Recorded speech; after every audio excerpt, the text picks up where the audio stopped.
पूरी inorganic chemistry में, मैंने क्या बोला, मेरी बात को ध्यान से सुनना, कि पूरी इनऑर्गेनिक केमिस्ट्री में अगर एसिडिक स्ट्रेंथ या फिर बेसिक स्ट्रेंथ, ए एस यानी एसिडिक स्ट्रेंथ, बी एस यानी बेसिक स्ट्रेंथ, पूरी इनऑर्गेनिक केमिस्ट्री में एसिडिक स्ट्रेंथ या बेसिक स्ट्रेंथ का क्वेश्चन आ जाए तो आपको ये वाली ट्रिक अप्लाई करनी है। ये अपनी मेन ट्रिक है ना, ये वाली अपनी मेन ट्रिक है। ठीक है, क्या है ये? Acidic strength is directly proportional to electronegativity and basic strength is inversely proportional to electronegativity. बस बात खत्म है। ठीक है, अब यहां पे इस मेन ट्रिक, ये तो अपनी मेन ट्रिक हो गई, ये होगी अपनी मेन ट्रिक। अब इस मेन ट्रिक की सिर्फ एक एक्सेप्शन है, वो है क्या? पी ब्लॉक के हाइड्राइड्स। क्या एक्सेप्शन है? पी ब्लॉक के हाइड्राइड्स। ठीक है, देखो दुनिया का कोई भी क्वेश्चन आ जाए ये ट्रिक अप्लाई करनी है, बट सिर्फ पी ब्लॉक के हाइड्राइड्स के केस में क्या है? ये वाला फॉर्मूला अप्लाई होगा कि acidic strength is directly proportional to size. ठीक है, और बेसिक स्ट्रेंथ हो जाएगी इनवर्सली प्रोपोर्शनल टू साइज। ठीक है, बिल्कुल सिंपल है। अब बिना कोई टाइम वेस्ट किए डायरेक्ट अपने क्वेश्चन करते हैं, उससे आपको समझ में आ जाएगा। देखो ये अपना पहला क्वेश्चन है, इसमें अपने को बताना है एसिडिक स्ट्रेंथ बतानी है। ठीक है, तो एसिडिक स्ट्रेंथ का क्वेश्चन यानी सबसे पहले अपने को चेक करनी है कि अपने से एक्सेप्शन तो नहीं पूछ ली गई है ना, कहीं हम फंस तो नहीं जाएंगे, गलत तो नहीं कर देंगे। तो एक्सेप्शन क्या है? पी ब्लॉक के हाइड्राइड्स, है ना। तो यहां पे तो हाइड्राइड्स दिखाई नहीं दे रहे, ये क्या है? ऑक्साइड हैं। ये क्या है? ऑक्साइड हैं। और किसके हैं? एस ब्लॉक के हैं, मतलब एक्सेप्शन अपने से नहीं पूछी गई। तो अपनी मेन वाली ट्रिक इसमें अप्लाई होगी, जो क्या बोलती है? Acidic strength is directly proportional to electronegativity. ठीक है, अब इलेक्ट्रोनेगेटिविटी मान लो ये अपनी पीरियोडिक टेबल है ना, ये मोटा मोटा सा आइडिया दे देता हूं। ये अपनी मान लो पीरियोडिक टेबल है, तो इलेक्ट्रोनेगेटिविटी अपने को पता है कि ऊपर जाने पे इंक्रीज बढ़ती है और यहां इस साइड जाने पे इंक्रीज होती है, बढ़ती है।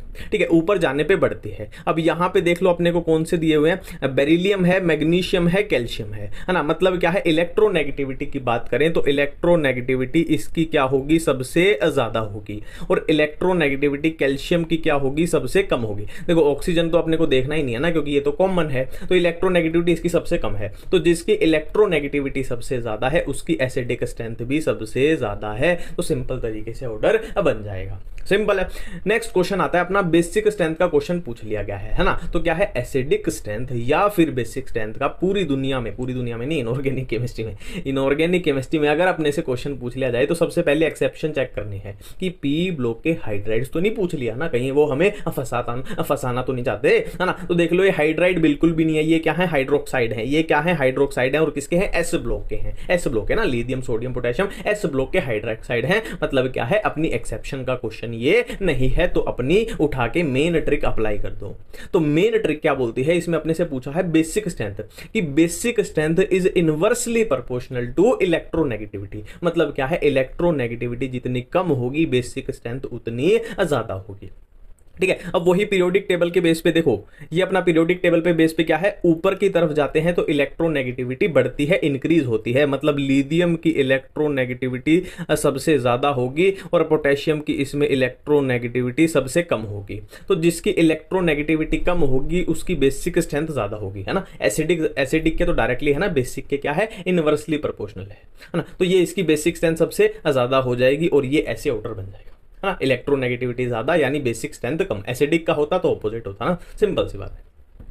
नेक्स्ट क्वेश्चन अपना है कि एसिडिक स्ट्रेंथ बतानी है इसमें, है ना। HF HCl HBr HI, है ना। तो क्या है? सबसे पहले एसिडिक स्ट्रेंथ या बेसिक स्ट्रेंथ का कोई भी क्वेश्चन अपनी इनऑर्गेनिक में आ जाए, सबसे पहले चेक करो कि अपने से पी ब्लॉक के हाइड्राइड्स तो नहीं पूछ लिए गए, कहीं वो अपने को लपेटना तो नहीं चाहते हैं, है ना। तो क्या है? देखो हाइड्राइड है, हाइड्राइड है, हाइड्राइड है, हाइड्राइड है ना। मतलब जो अपना शक है वो गहरा हो रहा है, और हाइड्राइड वाला तो हो गया, अपना शक गहरा हो गया। तो पी ब्लॉक के हाइड्राइड तो देख लो यहाँ पे फ्लोरीन, क्लोरीन, ब्रोमीन, आयोडीन किसके हैं? पी ब्लॉक के एलिमेंट हैं। मतलब ये अपने क्या है? पी ब्लॉक के हाइड्राइड हैं। तो यहां पे अपनी मेन ट्रिक अप्लाई नहीं होगी, अपनी यहां पे ये वाली अप्लाई होगी, एक्सेप्शन वाली, है ना। बहुत ही रेयर केस में और यही पूछा जाता है मैक्सिमम इसका। ठीक है, तो क्या है? Acidic strength is directly proportional to size, है ना। एसिडिक स्ट्रेंथ पूछी ना, डायरेक्टली प्रोपोर्शनल टू साइज। अब यहाँ पे हाइड्रोजन, हाइड्राइड है ना, हाइड्रोजन तो कॉमन है तो इसका साइज तो हम देखेंगे नहीं। बच्चे क्या? Fluorine, chlorine, bromine, iodine. तो आयोडीन का साइज जो है वो सबसे ज्यादा है, फ्लोरीन का साइज सबसे कम है ना। ये तो अपने को पता ही है ना, ये तो अपने को पता ही है ना। देखो ये एक क्या है? ये एक ग्रुप है, तो ग्रुप में जो सबसे ऊपर होगा उसका साइज सबसे कम होगा, जो सबसे नीचे होगा उसका साइज सबसे ज्यादा होगा। तो आयोडीन का साइज सबसे ज्यादा है, तो डायरेक्टली प्रोपोर्शनल का रिलेशन है, साइज सबसे ज्यादा तो एसिडिक स्ट्रेंथ भी हो जाएगी सबसे ज्यादा, ये ऑर्डर बन जाएगा अपनी एसिडिक स्ट्रेंथ।